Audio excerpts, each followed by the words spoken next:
여러분, 성경 읽다 보면 이 장은 정말 그냥 넘기고 싶다 이런 생각 드는 부분 있지 않으세요?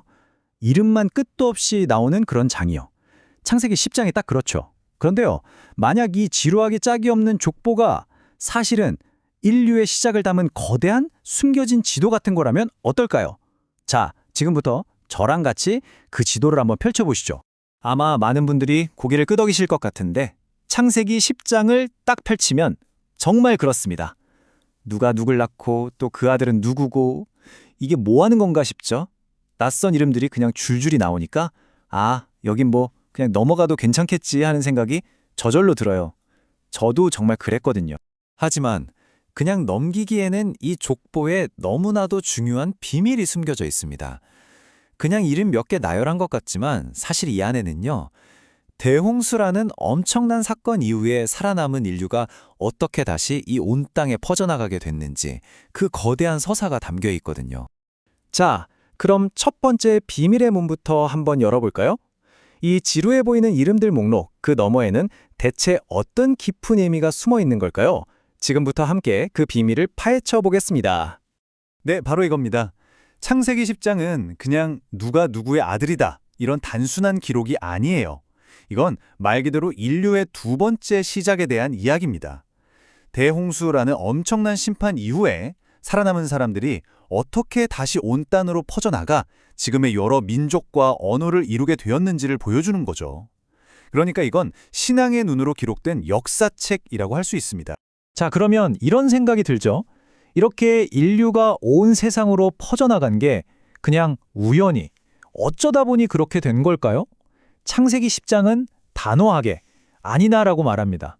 왜냐하면 이 모든 역사를 움직이는 보이지 않는 손길, 그러니까 이 역사의 진짜 주인이 누구인지를 우리에게 똑똑히 보여주고 있기 때문이죠. 이 전체 이야기의 핵심을 딱 한 단어로 꿰뚫은 키워드가 바로 하나님의 섭리입니다. 이게 뭐냐면 여기 나와 있는 것처럼 세상의 모든 역사, 그러니까 민족들이 생겨나고 또 흩어지는 이 거대한 사건들이 결코 우연이 아니라는 거예요. 보이지 않는 어떤 손길, 바로 하나님의 계획과 인도 아래에서 모든 게 진행되고 있다는 그런 신앙적인 관점을 말하는 겁니다. 자, 이 흐름을 한번 보세요. 그림이 아주 명확해지죠? 모든 민족의 시작을 거슬러 올라가면 결국 노아, 그리고 그의 세 아들, 셈과 함과 야벳이라는 단 하나의 뿌리로 모입니다. 여기서 우리가 알 수 있는 메시지는 정말 분명해요. 인류의 역사는 그냥 마구잡이로 뒤섞인 혼돈이 아니라 아주 질서정연한 계획 속에서 시작되었다는 걸 보여주는 거죠. 그러니까 결국 창세기 10장이 우리에게 던지는 첫 번째 핵심 메시지는 바로 이거예요. 인류의 역사가 앞으로 어떻게 펼쳐지든 그 거대한 역사의 무대, 그 한가운데에는 언제나 하나님이 계신다는 것. 이 모든 것이 그분의 계획 안에 있다는 일종의 선언인 셈이죠. 그런데 여기서 또 한 가지 궁금증이 생깁니다. 아니, 그럴 거면 왜 인류는 그냥 하나의 민족으로 쭉 살지 않고 이렇게 수많은 다른 모습으로 나뉘게 된 걸까요? 자, 이제부터 이 놀라운 다양성 속에 담긴 하나님의 더 큰 그림을 한번 들여다보겠습니다. 창세기 10장을 자세히 보면 민족들이 각기 다른 언어를 쓰고 다른 문화를 이루고 다른 땅에 자리 잡게 되었다고 말해요. 그런데 여기서 정말 놀라운 포인트가 있습니다. 성경은 이 다름을 어떤 실패나 저주의 결과로 보지 않는다는 거예요. 오히려 이 모든 다양성이 처음부터 하나님의 계획 안에 있었던 의도적인 설계였다는 걸 보여주는 거죠. 네, 이 문장이 그 핵심을 아주 정확하게 짚어주네요. 하나님은 하나의 민족만을 택하신 분이 아니라 모든 민족을 향한 구원의 큰 그림을 가지고 계셨습니다. 바로 이겁니다. 그러니까 이미 창세기 10장, 이 이야기의 시작부터 하나님의 계획은 어떤 특정 민족에게만 국한된 게 아니었다는 거죠. 온 세상을 품는 거대한 그림이었던 겁니다. 그런데 여기서 또 하나의 역설적인 질문이 떠오릅니다. 아니, 모두가 이렇게 다 흩어져 버렸는데 대체 하나님의 약속은 어떻게 계속 이어질 수 있었을까요? 이 흩어짐 속에서도 결코 끊어지지 않았던 그 놀라운 연결고리, 지금부터 한번 찾아보겠습니다. 창세기 전체를 꿰뚫는 아주 중요한 긴장감이 바로 이 지점에 있습니다. 자, 한편으로는 인류가 마치 물결처럼 온 땅끝까지 쫙 퍼져나가죠. 이게 바로 흩어짐입니다.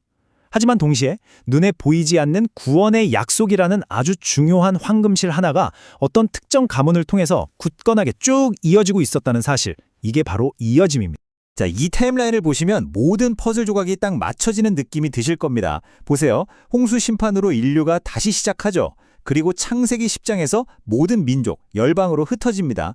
그런데 바로 그 다음에 무슨 일이 일어나죠? 하나님께서 그 수많은 민족들 중에서 아브라함이라는 단 한 사람을 부르십니다. 정말 놀랍지 않나요? 이 흩어짐은 끝이 아니었던 거예요. 오히려 흩어졌던 모든 민족을 다시 하나로 모으기 위한 훨씬 더 거대한 구원 계획의 시작점이었던 겁니다. 자, 좋습니다. 그런데 이 수천 년 전의 고대 지도가 지금을 살아가는 우리랑 대체 무슨 상관이 있는 걸까요? 아주 중요한 상관이 있습니다. 놀랍게도 이 거대한 이야기의 마지막 장은 아직 다 쓰여지지 않았거든요. 왜냐하면 바로 우리를 위한 자리가 아직 남아있기 때문입니다. 이건 그냥 박물관에 걸려있는 낡고 먼지 쌓인 지도가 아닙니다.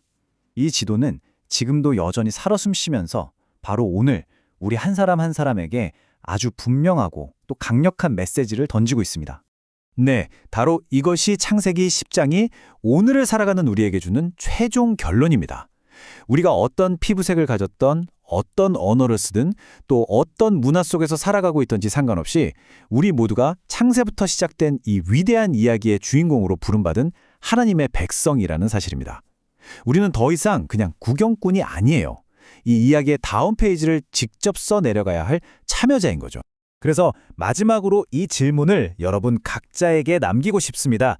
이토록 거대한 인류의 이야기, 이 장대한 하나님의 구원의 역사 속에서 오늘 당신의 역할은 무엇이라고 생각하시나요? 이 질문에 대한 답은 아마 우리 각자의 삶 속에서 찾아야 할 겁니다.